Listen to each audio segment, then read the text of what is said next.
It's Wednesday, October 12th. Welcome to this week's edition of CT Pulse on the HAN Network. I'm Kate Czaplinski with my co-host Josh Fisher. And Josh, this week, presidential election gets local. We have a couple guests on, a lot of things to talk about today. Yeah, Kevin Rennie, who served some time in the General Assembly and is now a rather popular columnist with the Hartford Courant, will join us shortly. He's going to be talking about Fairfield County American Marketing Association's nonpartisan panel on the upcoming presidential election. And then we have another regular coming back. Yes, State Senator Tony Wong joins us. He's going to be talking about Domestic Violence Awareness Month. We'll be talking to him a lot, so looking forward to that coming up. Maybe we'll dig some more presidential politics. Maybe we'll get some more stuff out of him. We'll see. He's always pretty good to us. But first, let's introduce Kevin Rennie, columnist for the Hartford Courant, also a former state senator and state representative. Kevin, so happy to have you on the show. Well, thank you for inviting me. So, Kevin, tell us a little bit about this panel that you're going to be a part of. A bipartisan panel kind of covering the 2016 presidential election. Yes, and it is on October 20th, which is a week from Thursday, at Work Point on Harbor Drive in Stamford.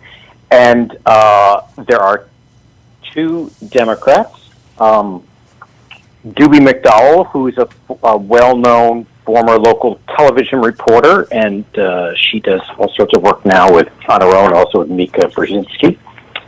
And Roy Occhiogrosso, who is who is very involved with Governor Daniel P. Malloy, and is I think a partner at Global Strategy Group, which is I think it's fair to say a Democratic consulting group. Mark Nielsen, former state senator and state representative, who I was served with long ago, who's general counsel at Frontier, is on the panel. And then I'm the other Republican, although speaking only for myself, I'm not a very good Republican lately, I think, by most definitions. But nevertheless, I will offer whatever I can in this looming dark age as it grows closer and closer. I think that, Kevin, a lot of Republicans in Connecticut might be considering themselves not good Republicans lately. And that, of course, has to do with the man at the top of the ticket in Donald Trump. How are you, as a Republican, dealing with this race and the two choices put before you? Well, I have been appalled by Donald Trump for a long time. I think my first sustained exposure to him was when he used to promote The Apprentice on Imus in the Morning, back in his golden age. And I didn't like him then. I don't care for him now. He's worse now. I think he's a loathsome demagogue, and that really has been clear since certainly it became even clearer when he announced his candidacy for president about a year and a half ago.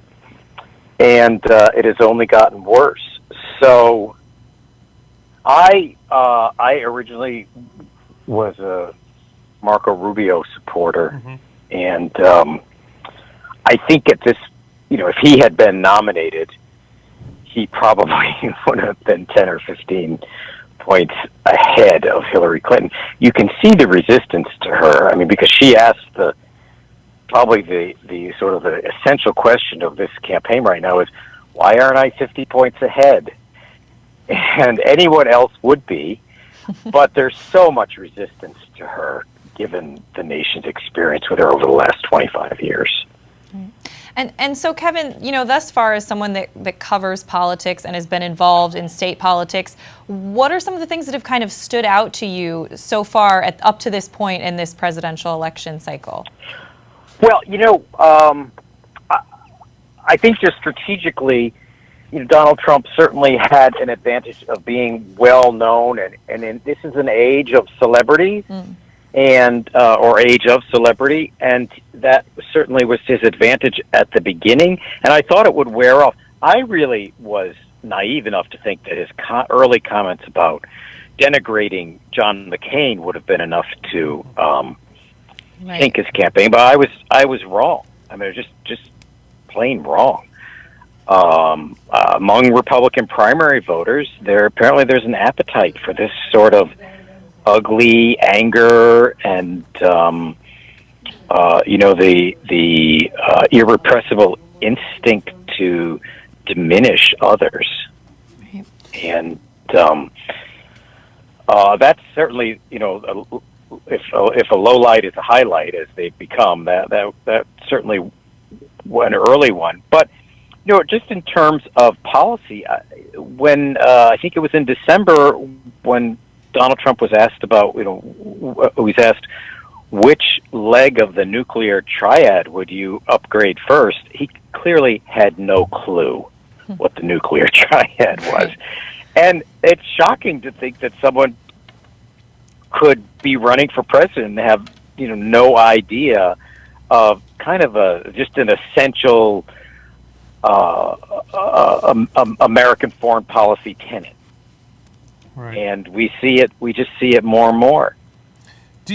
So Kevin, we seem to always look at each election every 4 years as the most important election of our lifetime. That's what at least we're all told as voters and consumers. That's certainly a common trope. Right. So, and also it seems like every 4 years we're told how divided the nation is. And you even look back at, elections in the 19th century and we were being told how divided the nation is. Is that just how America is? It's kind of like baseball. Everyone's going to win 54 games and lose 54 games, and what matters is what happens with you do with the other 54 games? Or are we really more divided now? We do break down into two teams traditionally in these campaigns, and Americans, I think by nature have probably a wider competitive streak in them than people in other places. The two-party system has been sustained here longer than anywhere else in any other democracy, and so politics has always been tribal. I do think it is. I do think it's become more tribal lately.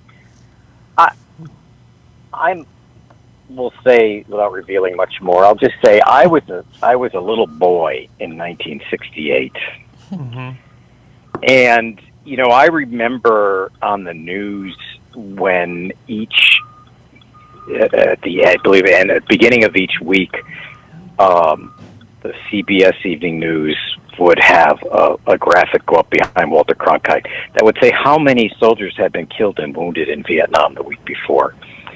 And for us in this modern age, they were unthinkable numbers of sometimes 1,000 a week, and people were regularly rioting in the streets, and cities were burning, and Martin Luther King was assassinated, followed by Robert Kennedy, and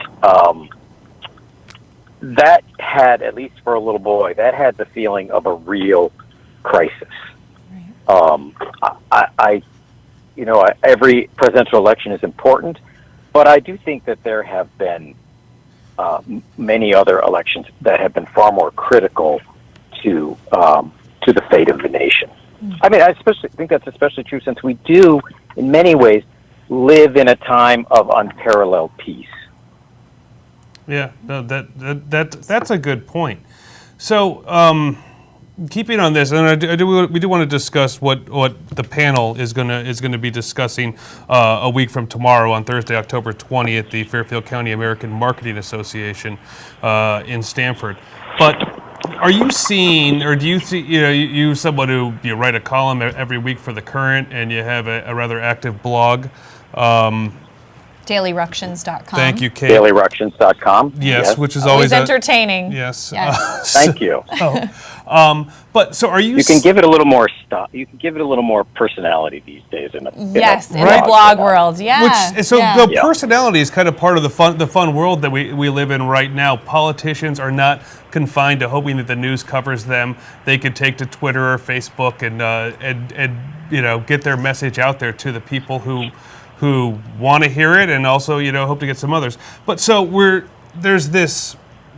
It feels like for I think a lot of us that on the local level things are starting to sound like how they are in Washington or in Hartford, and do you think that that is something that has increased? You know, you look at a town like Trumbull, Connecticut, where Right. you can't cross the street there without being labeled for what side you're Political on. partisanship, Yeah, right. exactly. You know, he crosses the street like a Democrat. Republicans cross the street much better. I mean, so. Is this a product of what's been happening nationally and of social media and everyone being able to tweet what they want to tweet? Well, there are a couple of you've raised a few important points, and one is is how it's so much easier to self-select now to hear opinions that are going to be more congenial to you. Right. And so you can fill your Twitter feed with voices that are similar to your own, I guess. And so it's very important to include in your daily reading opinions that you're not likely to agree with. Mm-hmm. And I just think that's in order to keep yourself from being isolated. And just sort of intellectually coherent. I think that's important to do. In Connecticut, our politics is getting tougher for a couple of reasons. One is we have a very surly governor, Yes. who's not, who seems to be, he's won 2 terms, and he is the sorest winner I recall seeing in a long time. But the other problem we face is that Connecticut is in the midst of pretty serious economic decline. The governor calls it the new economic reality. I shorten that to his failures.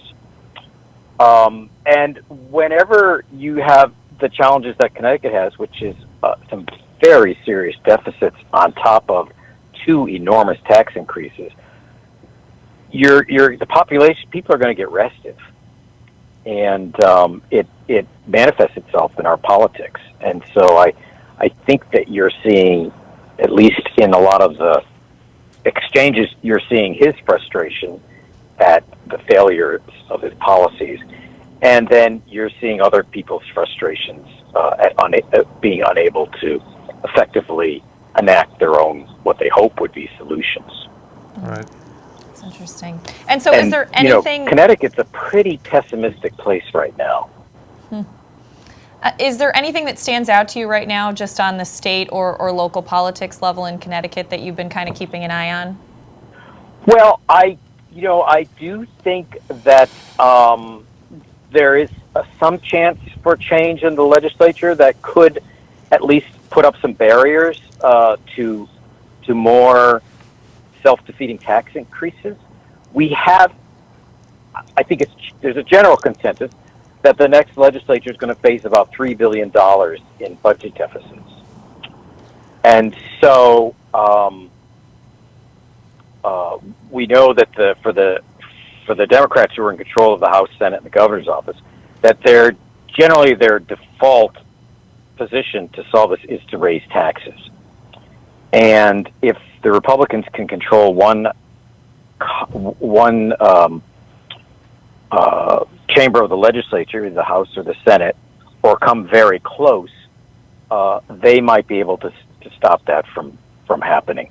But we're facing another round of really serious challenges in Connecticut. My concern is that this crazy presidential race is overshadowing important local campaigns, and it must be very hard for legislative candidates to cut through some of the noise of this unusual national campaign. Right. Who do you think is more unpopular, Donald Trump or Dan Malloy in Connecticut? I think at the moment, I imagine that Dan Malloy is more unpopular. At least from the polls I've seen, his favorability rating are in the mid-20s. And Donald Trump is probably marginally ahead of that. Right. Yeah, I agree with you. It's not a great choice. So we only have a few minutes. Terrible. Yeah, agreed. We only have a few minutes before we let you go, but I know at this the Fairfield County American Marketing Association gathering on Thursday, October 20th in Stamford, you guys are going to give an inside look at campaign strategy and tactics. Can you give us a quick preview of that and let our viewers know how they can attend? Yeah, I find that I've been doing some forums because it's the time of the cycle, right? And people seem to be more interested in what's going on in Connecticut than in some of the national issues, because they sort of have their own opinions on the national issues that are pretty well rooted, and probably doubt how much they can affect them. But they are interested in what's going to happen in Connecticut, which they live with on a much closer day-to-day basis. So I suspect that I will speak for myself and for Mark Nielsen. We are both sort of never Trumpians between you and me, and so there's not going to be someone there to make the case for Donald Trump. I think it's probably pretty hard to fill these panels in the Northeast with coherent Trump supporters. And so we're likely to gravitate more toward regional and state issues. Right. Which is important too, and it's like your vote for a state rep carries a lot more weight than your vote for president does, particularly here in Connecticut. In Wyoming, it might be different, but here in Connecticut, it's. Yes, and also we know that our 7 electoral votes are headed into the Hillary Clinton column. Right. But Republicans are only 12 seats away from retaking the House, and even fewer in the Senate. They are, but they're defending a lot of open seats. Right. So I think their best chance is in the Senate, where they're at 15 now. Four is a heavy lift to pick up in a presidential year. But even if they picked up 3 and tied it at 18 to 18, I think they'd be in a pretty good position to make some things happen, or, as can be more important, keep some bad things from happening. Yeah, and they'll be in a really good position in 2018, particularly with the Clinton presidency and a governor race that year too, if the Republicans get their act together and nominate someone good to run. Yes, and I think, that's kind of been the problem. But I do think that another 2 years of deficits, I think that the House Democrats in Hartford are aware that 2018 may be their bigger challenge than 2016, because they're just another day of reckoning approaches, and there's just no way to paper it over. We should add that to the calendar here in Connecticut. Another day of reckoning. Another day of reckoning. Seems we have that every year. So, Kevin, how can people attend this panel coming up next Thursday? Where can they get more information? I think they just have to make their way to 290 Harbor Drive, or Yeah, just show up. It sounds great. A really great panel put together. There's networking at 6 p.m. and who doesn't want to network? Exactly. We live in a world of network. It's a great opportunity. And people, then go ahead. We're on at 7. All right, you're on at 7. And people can read some of your writings at dailyructions.com and obviously in the Hartford Courant. Kevin, thank you so much for joining us today. You're welcome. Thank you for inviting me. Thanks, Kevin. We are going to step out for a break here on CT Pulse. We're going to come back with State Senator Tony Wong right after this. Have a sports injury or a slip and fall that needs immediate care? Coastal Ortho Express Urgent Care gives you direct access to an orthopedic specialist fast, without an appointment. Biking, golf, tennis, soccer, whatever the sports injury is, sprain or fracture, Coastal Ortho Express can help. Coastal Ortho Express Urgent Care, open Monday through Saturday, now in 2 locations. The iPark building at 761 Main Avenue in Norwalk and 36 Old Kings Highway South in Darien. Or go to coastalorthoexpress.com, like them on Facebook. As you're getting back to your regular schedules, we're excited to get back to doing what we do best: offering you the freshest seasonal fare and all the ingredients for a healthy start to school. So shop Walter Stewart's for everything fresh, from A, apples to Z, zucchini, and from cotton candy grapes to back to nature all-natural snack bags. We save you time by stocking all of your favorite back-to-school essentials under one roof. Walter Stewart's Market, 229 Elm Street, or shop online at stewartsmarket.com. Hi, this is Leo Carl from Carl Chevrolet in New Canaan, and you've heard me talk about the Chevy Volt for years. The new model gets 53 miles on EV charge daily, plus 420-mile full range. But don't take my word for it. You need to come in and test drive the Volt yourself. Visit us at 261 Elm Street in New Canaan or online at carldirect.com. At Mex on Main, Trumbull's very own Mexican grill, we're all about fresh, fast, and friendly service. Our Main Street restaurant offers the best in traditional and non-traditional Mexican dishes, with only the best ingredients, never frozen. From authentic burritos, fajitas, quesadillas, and salads, we have something on the menu for everyone in the family. And enjoy our open salsa bar, giving you more ways to customize your meal. Stop in for lunch or dinner at 6528 Main Street, Trumbull, or find out more at mexonmain.com. Visit 5 significant houses designed by Philip Johnson in New Canaan, Connecticut on an exclusive one-day study tour on October 22nd. The tour will visit the Hodgson House, the Alice Ball House, Wiley Speculative House, and Boisana's House, culminating with an evening tour of the Glass House property and festive reception. Tickets include tours of each house, shuttle transportation, and refreshments throughout. Visit theglasshouse.org and click on What's On to get your tickets and more information. At Elements Massage Ridgefield, we believe in quality services that are affordable and focused on therapy and healing. The licensed massage therapists are available 7 days a week, offering deep tissue and Swedish massage, as well as prenatal and couples massage. Special introductory rates are available now, or try our Elements trademarked wellness program. For more information, contact Elements Massage Ridgefield at 203-403-3348 or visit elementsmassage.com/Ridgefield. If you're watching this broadcast, you're not alone. The HAN network is available for 200,000 Connecticut cable customers on the Frontier network, and we've also reached 1.7 million viewers on our free live streaming sports, news, and entertainment broadcasts. To reach our rapidly growing audience, contact Advertising Director Jessica Murrin at 203-273-7312 or email jessica@han.network. We are back on this week's edition of CT Pulse on the HAN Network. I'm Kate Czaplinski with Josh Fisher. Thanks so much to Kevin Rennie for joining us in the first segment. But now we are joined by a friend of the show that we love to have on, State Senator Tony Wong. Joining us now, he represents the 28th District. And Tony, we're so happy to have you back. Well, I'm thrilled to be here. And first and foremost, congratulations, Josh, on your recent marriage, and I'm so happy for you. I'm glad to say it on air. So happy for you.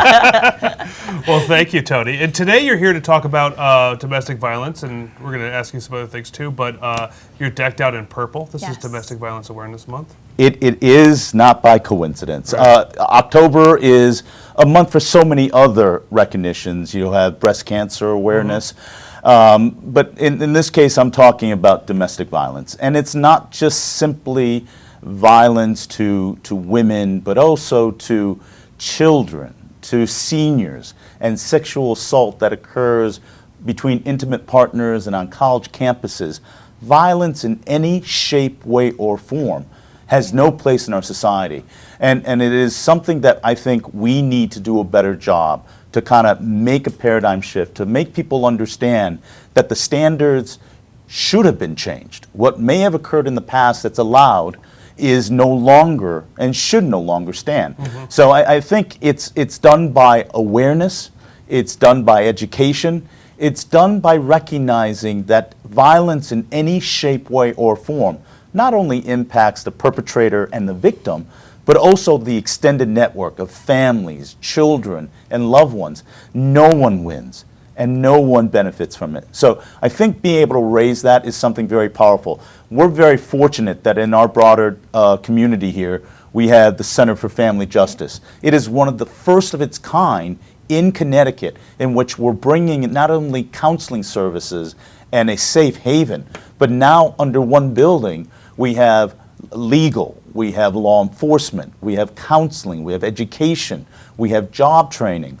We have also a peace of mind. There is exercise and there is a meditation to be sure that when people are healing and recovering from the abuses and the after effects of violence, that they are taking care of themselves, because before you can do anything else as part of recovery, you have to be whole and you have to take care of yourself. So it's a big shout out for the Center for Family Justice and what they do, the volunteers and our law enforcement officials. And this week, tomorrow, on Thursday, there is going to be a vigil at the Sherman Green in Fairfield. And it's a powerful visual in which we recognize victims that have been killed and in domestic violence. And what you see is a whole community coming out under a candlelight and to raise awareness, to educate, and know that there is no place for violence. And I know we've had Deb Greenwood from the Center for Family Justice on the show before, and she talks about part of these vigils being so important is that a lot of victims or people that know someone that's a victim kind of come to these events to talk to some of the people there and get the services that they need, and it's really just an important community outreach. What's your experience just attending these vigils and kind of like the power of that? The power is remarkable. First, we must recognize that victims that heal are heroes, because in their healing, they become such a powerful voice in making everyone recognize that these kind of violence are all around us, and that what may be cultural norm or a environment in which you are in an intimate relationship that you may accept as standard is not allowed and it's not tolerated. And I think what you find through the victims and their voices is that being heroes of showing that people shouldn't be treated that way, that people can come from above that and change lives is really powerful. But I will tell you the other thing is for people to come together and to reinforce that they're learning, to have a whole sorority and fraternity from Fairfield University and Sacred Heart of young college students understanding that sexual assault and intimate partner abuse should not and cannot ever occur on college campuses. To have high school children, young adults rather, I should never call them children, I have one, coming and learning that you should never treat men, women, religious groups, gender, race, orientation. There is no place to demean anyone. Now, Tony, you mentioned that, and we have to say, I mean, we're talking on the local level about some amazing events that are coming up, the domestic violence vigils, but last Friday we had presidential nominee Donald Trump's hot mic statements released and talked about grabbing women by the genitals. And what is your reaction to that? As you said, you know, we have to teach people maybe the way things were done before isn't okay anymore. So what was your reaction when you heard that audio? As a father of a daughter, who I'm very proud of, as a husband to an incredible wife, and also respecting that there is no place. Plain and simple, it's unacceptable, indefensible, and has no place in our society. That said, I think that the dismissal of it being locker room talk is a tremendous disservice to allowing this to exist on a double standard. There should be no place. Let me be clear on that. There should be no place for these kind of conversations, because these kind of conversations allow a perpetuation, allows that continuation of objectification, demeaning of women, race, religion, orientation, any segment of our community. No one should ever be categorized. You should be treated as an individual with respect and dignity, whether you are on TV, whether you're on radio, or if you're in the privacy. I said to a very, very strong domestic violence advocate, and she said, look, it's locker room talk. How can people behave that way? My reaction is, no. There is no place for that kind of behavior. Because if we allow that to occur, we allow power to impact and to demean and and adversely create a situation for people. So plain and simple, it is indefensible. And what Donald Trump has said, not only to women, but to minority groups, to religious groups, to immigrant groups, is unacceptable. But I will also offer this, that rather than to be using it as a political weapon, we should understand it should be a teaching opportunity. We should remind all of ourselves what we say in private is not acceptable if we believe in demonizing or demeaning other groups. At the end of the day, this should be a teaching opportunity for all of us to respect and to value each individual. Granted, there may be people that are inherently unpleasant, but it is not because Yes, of we know. it is not because of their gender, it's not because Right. of their race or religion. At the end of the day, we have a responsibility to judge and measure each individual by their actions and their words, and that's how we flourish. And I will tell you, Senator Murphy and Senator Blumenthal had a roundtable discussion on domestic violence to commemorate this month. With all due respect, what was most poignant was not a ring of politicians up there talking. It was the panel participants of law enforcement, volunteers, caseworkers, and most important of all, I singled out a group of young people, one of which was my son. I'm totally biased, but to have these young people come and recognize that as they grow up, they have a respect for each individual, that they understand words have meanings, words have impact, and to recognize that the political process is one that we have incredible freedoms in our country, but it is actions that we look in a mirror to undertake every single day. It is not simply what Donald Trump or Hillary Clinton does on a national political campaign. It is what we do every single day, defined by character, defined by integrity, and most of all, it is the golden rule. Let us treat people as we would want them to treat us. And if that is the bar and the standard that you engage and treat people, then you can't go very wrong.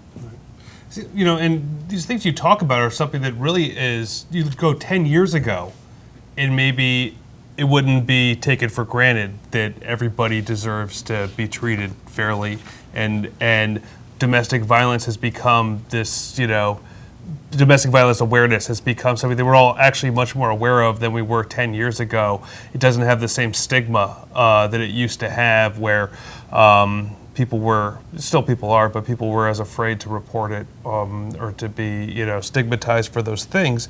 But then we have this, you know, major party candidate in Donald Trump out there, and with his slogan, "Make America Great Again," does it sometimes seem to you that that is about taking a step back and say that it's okay to be racist, it's okay to at least say racist things, it's okay to degrade women, it's okay for you know, white men to be the only people who have power?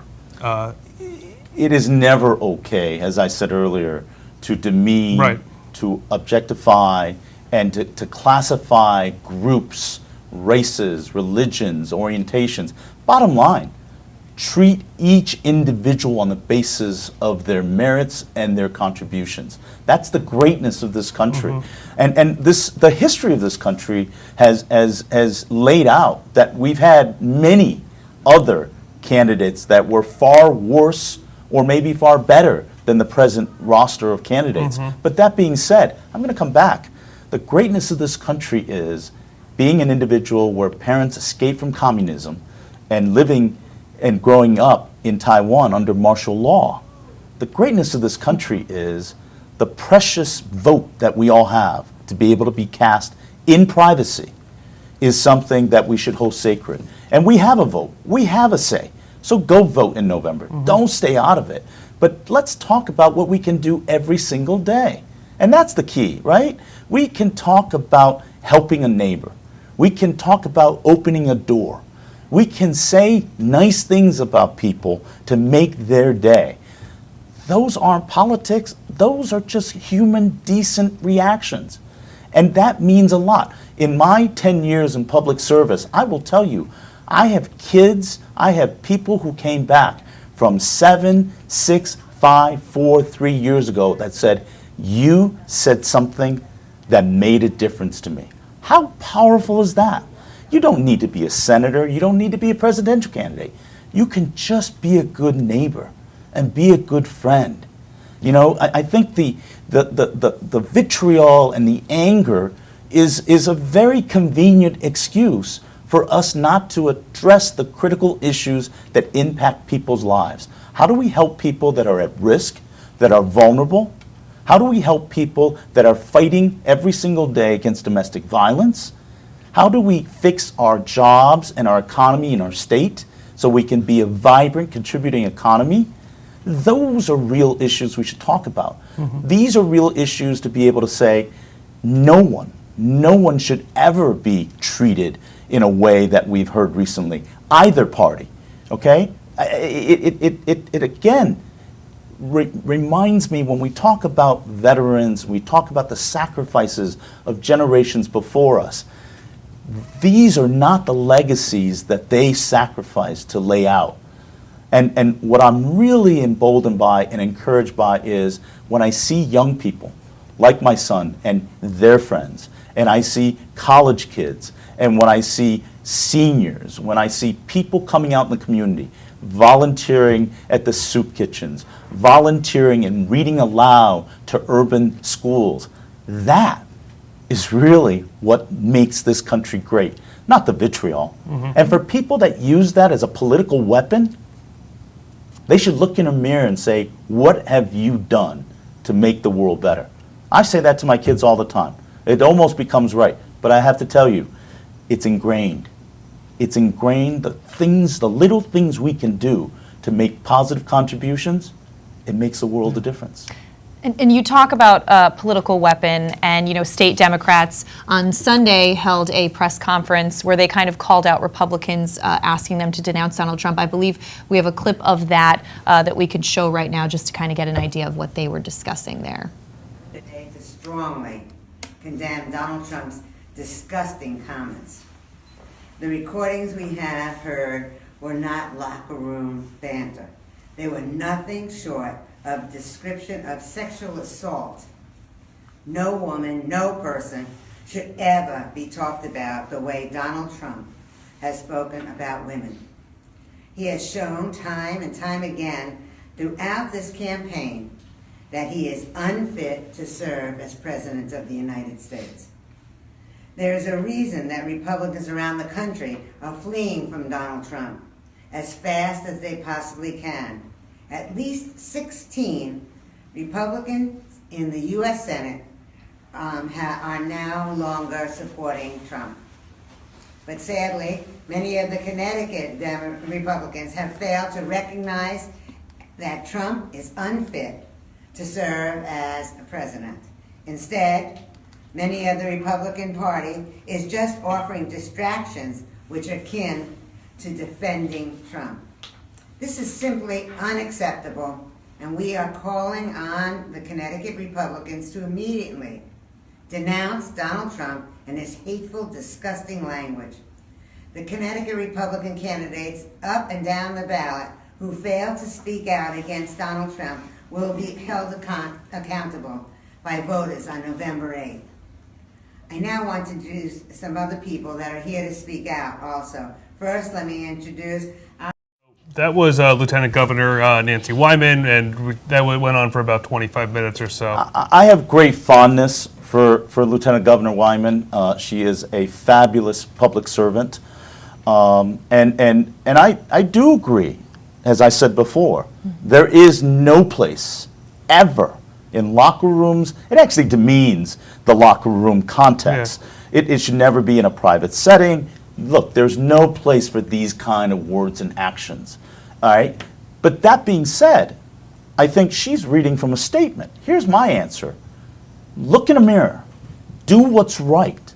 Look, Josh, you and I may be the first people in this state that came out in support of Governor John Kasich of Ohio. That's right. And I was very, very privileged and honored to be his state chair For anyone to associate that I have ever supported Donald Trump must have lived under a rock, right? Here's the deal. Governor Kasich was kind enough to write a very positive endorsement. And what he focused on was what we do to rebuild our state, rebuild jobs, economy, so that we can provide critical services for those most at risk.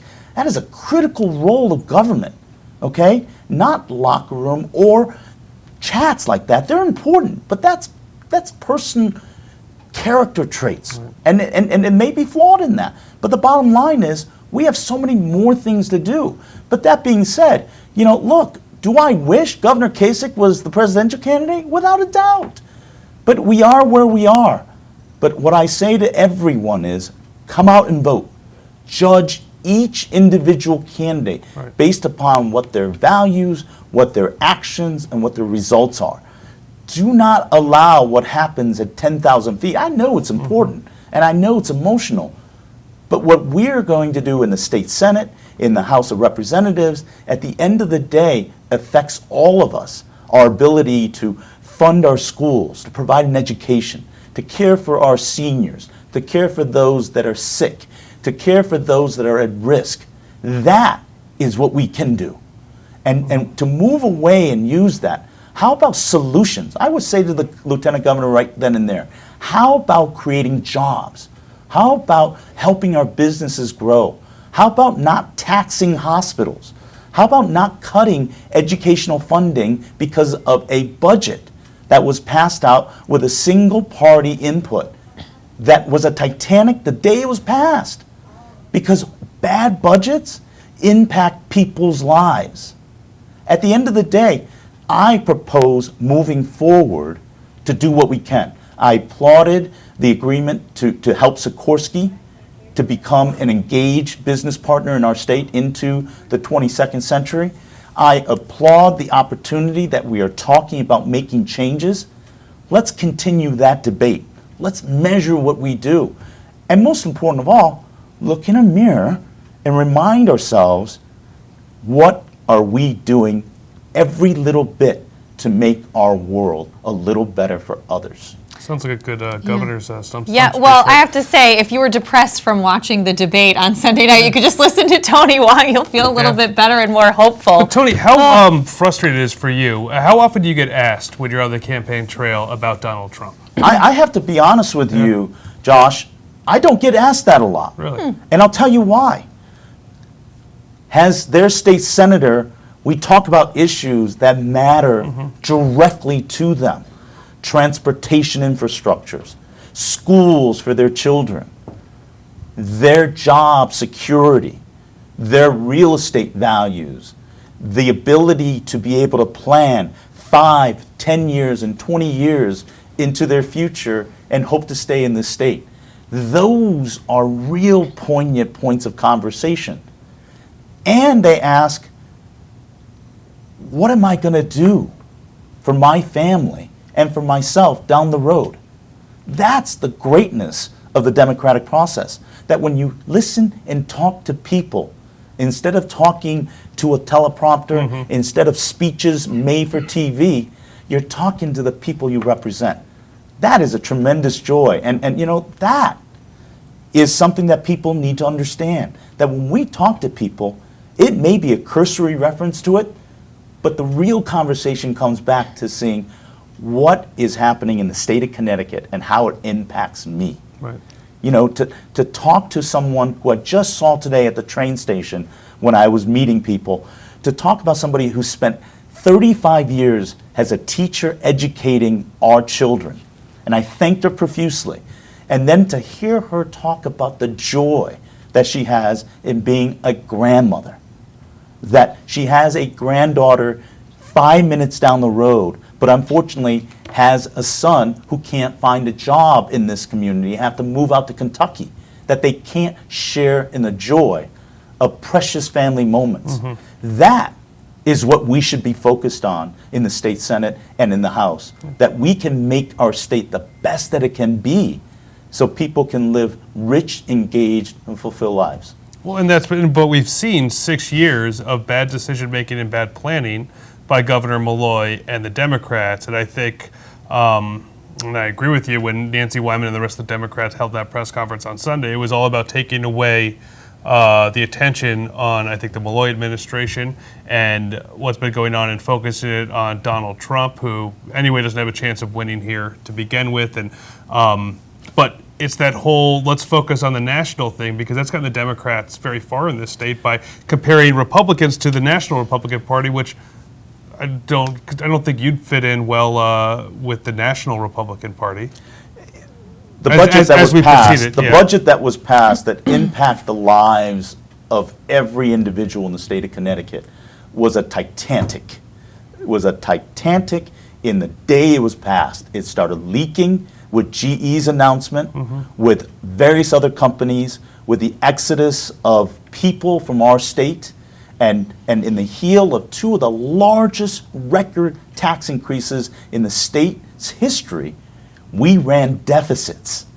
We ran deficits. We need to remind people that bad fiscal policies in our budgeting have significant adverse impact on the lives of people. To see extended waiting lists for those impacted by autism and developmental disabilities, to see our hospitals being taxed so they reduce critical tertiary and services to our underserved communities by prevention clinics, breast cancer testing. This is what we're talking about. The budget was a failure. And we need to understand that we need to be predictable, we need to create a sustainable environment, and we need to be transparent and honest with people. You cannot say that that budget worked. Yeah. Right? No. And when you do one party, you can say everybody had faulty budgets. But at the end of the day, it was the Democratic leadership of both the House and the Senate with Governor Malloy that sat in the room and crafted that budget with zero Republican support. It's one-party rule. Look, I said it repeatedly. One-party rule doesn't work in Washington. It doesn't work in Hartford. It doesn't even work in my house. Because in the pecking order of power, it is my mother-in-law, my wife, my daughter, and I am fourth in line. But you know what? We respect each other. We work with each other. We care deeply about the same things. And I believe moving forward, and I think that's the fitting tone, moving forward, that we need to understand. My legislators were Republican, Libertarian, Democrat. Here's the deal. We care about the state. There's just different ways of going about it. But we have to be honest. And we have to craft a transparent, sincere, and honest budget that requires sacrifices and choices. Well, And that reminds us that we all basically have the same goals in life as Americans and as Connecticut residents, and that's respect for other people and providing help to those who need it, and also still having our own fiscal independence to actually live our own lives. Without a doubt. And again, go back to the golden rule. It's really easy. And I said that to a bunch of second graders when they come up to the Capitol. And I said, look, when all else fails, think before you do, say, or write anything about anyone else. Ask, would you want them to do that to you? And if you don't, then don't do it. well, Tony, as always, we love having you here. It's so nice to talk with you, and we wish you the best of luck on the campaign trail. Thank you. Thank you for your work, and I I'm appreciate the sure opportunity. we'll have you on again soon. Thank you. So when you announce you're running for governor, Yeah, you gotta let us know first. It seems like a great place to make that announcement. I am so honored and privileged to be the state senator for the 28th district. There is so much to do for Fairfield recovering from the loss of GE, course. from Westport trying to deal with the growth and development in their communities, to Weston about school enrollment drops and how we can sustain the level of quality and waterways and our land conservation, to Easton trying to manage a town that has virtually no commercial development and has a tax base that is under constant pressure because of bad policies in Hartford, and to be a representative of Newtown and Sandy Hook is something that I treasure and value. And it's something that I love doing with the allowance and the patience of my family, that it's an incredible honor to do. You got to share the wong, though. Like spread it out all over the skin. I know, share we the need wong. you. Come on. You know what? I'm going to end by saying, congratulations, Josh. I'm so happy for you.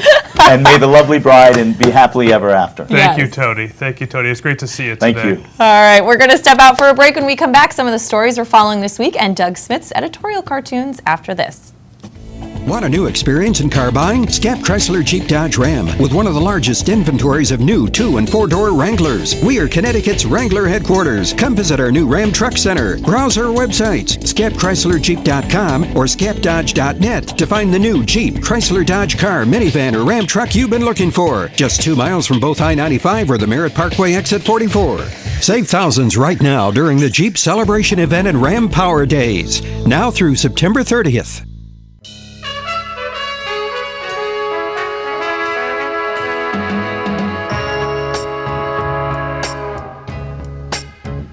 Washington Prime, now open on Main Street in Georgetown. Come enjoy our relaxed setting, excellent service, award-winning nightly happy hours, and feast on our creative new American cuisine. Connecticut Magazine's winner for Best Steak, Washington Prime of Georgetown.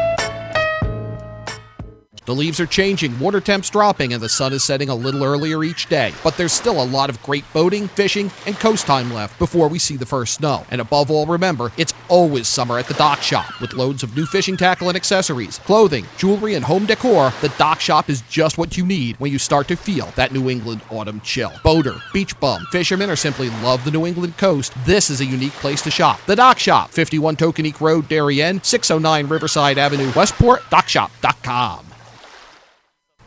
I'm a filthy rich executive. I hear the market's down 1,000,000 points. I freak out. I spill my large espresso.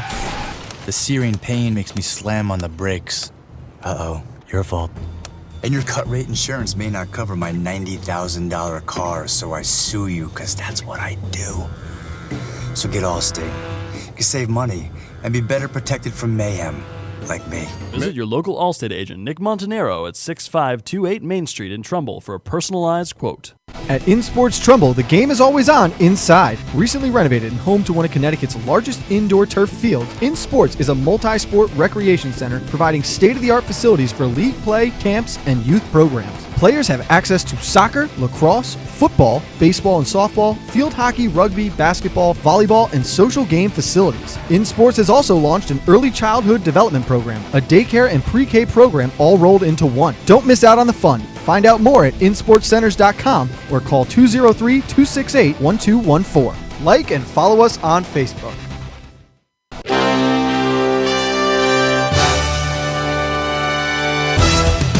Give your day a jumpstart with the latest news, sports, weather, and more on Coffee Break, live on the HAN Network, weekdays at 11 a.m. Connecticut news doesn't get any more local than on Coffee Break. We're back on CT Pulse on the HAN Network. I'm Kate Czaplinski with Josh Fisher. And Josh, now's the time where we talk about some of the stories that we've been following in the last week. One that I've been following really closely, I know you have been too, the Weston Forum, Patty Gay and Greg Menti have been doing a really great job covering this story about the First Selectman Nina Daniel, who's currently on medical leave. Now, just last week, her family actually spoke to Patty Gay about that medical leave and about how she's been suffering some mental health issues. And they wanted to kind of clear the air and get ahead of it and talk about her condition, which they say she's undergoing treatment right now.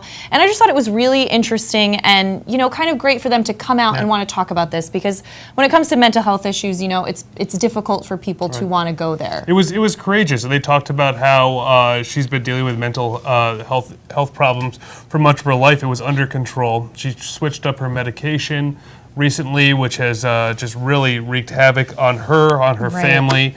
But I think it's important now. It's like we were talking about with Senator Wong about how domestic violence now is something that people can talk about again, Right. and that's helped actually combat it. And same with mental illness. It's just, you could say it's just like any other sort of disease that you might have.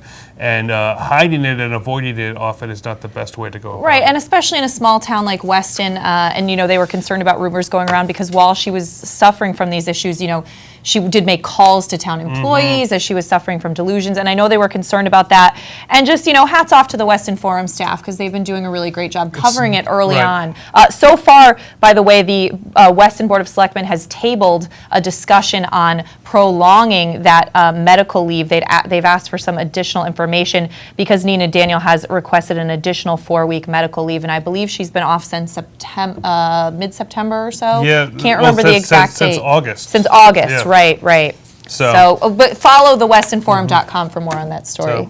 And this is a fun read if you go to ncadvertiser.com, and I'm sure it's going to be in the paper tomorrow, from Michael Katarivas, who attended a New Canaan Republican Town Committee Meet the Candidates event at the Lapham Center in New Canaan. And after the meeting, after everyone talked, Michael was able to corner each and every one of the candidates, much to their I'm dismay, sure they loved that. asking if they're going to be voting for Donald Trump. Right. Most of them all said, this included State Senator Tony Boucher, State Senator Scott France, Fred Wilms, who's a state rep of Norwalk and New Canaan, and then also Tom O'Day, who's from New Canaan and also represents Wilton. He was the only one who did say that he was going to vote for Trump. So it's admirable that he said it, That's what, yes. And so he said the last two people on the planet that I would want to have running this country now are going for president, something that most of us, I think, have said. But Trump was my last choice on the Republican ticket. His comments about women were inappropriate and reprehensible. That being said, there are no circumstances under which I would vote for Hillary Clinton. So on election day, I'm hopeful that Trump earns my vote. I'm likely to vote for Trump. All right. So there's a lot more fun in there, as most Michael Katarivas stories are. Yes, ncadvertiser.com if you want to read the whole thing. And another story you're following, Josh. So John Price, we barely knew you. Businessman John R. Price of Wallingford announced this week that he's dropped his 2016 U.S. Senate bid.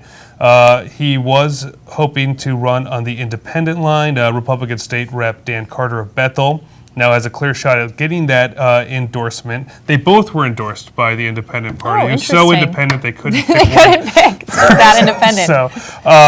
So now Price took it to court. A judge decided not to put his name on the ballot, so he's dropped out. So it's Carter v. Blumenthal in 27 days. And we've had Dan Carter in here to talk with us. We have, and Dick Blumenthal also. Now, another fun story you found, this is just interesting. This is from Westport now, but I'm sure you've all heard by now.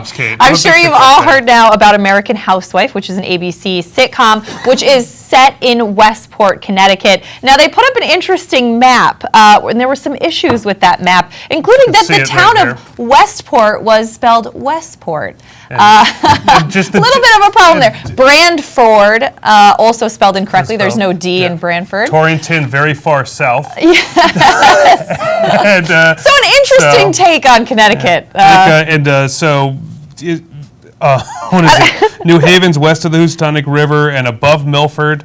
And Mystic is also east of the Mystic River as well on there. So the show was originally going to be called The Second Fattest Housewife in Westport. They changed the name to American Housewife. They did spell Westport correctly on a sign in town that said, "Welcome to Westport," but it said established in 1732. Which is not the case. No, the real Westport was established in 1835. Westport now went over this first episode with a fine-tooth comb. Yes, but by the way, it looks like a very funny show. I haven't watched it yet. And also, it's on Tuesdays at 8:30 on ABC. Next week, this is the synopsis according to ABC.com. Greg comes down with the flu, and Katie battles exhaustion trying to take care of him and the kids. Later, her exhaustion leads to a confrontation with the school's overbearing crossing guard. Ooh, that sounds good. It does. It who sounds like hasn't a funny ever show. run with a We crossing all guard? have. Let's be honest. They take their job very seriously, which is a good thing. Speaking of someone who takes his job Yes, seriously. we think, we hope. It is now time for some drawing conclusions with our own Doug Smith, and he's carved drawing conclusions in a pumpkin this week, terrifying the other jack-o'-lanterns. Oh yeah, what's that time of year? Nobody wants to see that. We want to see a cute face or something. All right, so what do you have for us this week? Is this a fall theme? Yeah, a little bit. Again, we got the drones back. The drone is helping to rake the leaves. I love it. We need to figure that out. And tell us about this one. This is in Milford. They're having the walking tour of the cemetery. So their tagline is "Here the graves talk." So Ghost. We You'll got a couple never Gosling guess Grays who's there. getting divorced. If I was you, I'd buy a lot of shares of energy stock. Okay, now this is very pertinent to what we've been discussing today, but you have your version of Donald Trump. I love the rim around the eyes. That's locker room talk. Yep. Yes, and someone else says locker room. Of course, I should have guessed that by that awesome physique that you're an athlete. And then someone said, please, it's not right to objectify him. Love that. Your take on some of that national Patty wanted a political outrage. cartoon dealing with that for the Western Forum, and I tried to tell her, no matter what I do, it's not as funny as real life. Exactly. You can't. And clowns have been sighted in town. Uh-oh, clown car. Yeah, they had a sighting in alleged sighting down in Darien, so. All of these have been alleged sightings. Yep. And tell us about this one. This is in Monroe. I guess a couple of stores were nailed for selling tobaccos to minor, but they just said there were some tobacco problems with the in Monroe, so. I love your language in that. Yeah, even the spelling. It's hillbillies great. there. Spittoon sales. Hey, are really you saying that the White Hills it's a beautiful park? It is. All right, so Doug, as always. Okay, well, I also wanted to say that Yes. there's going to be a cartoon exhibition at the Wilton Library starting Saturday. Oh, great. They have all the big name cartoonists there, and as well as me. As well as So you. I guess my stuff's going to be off in the bathroom stall somewhere. So. That's the best place to look at it, though, let's be honest.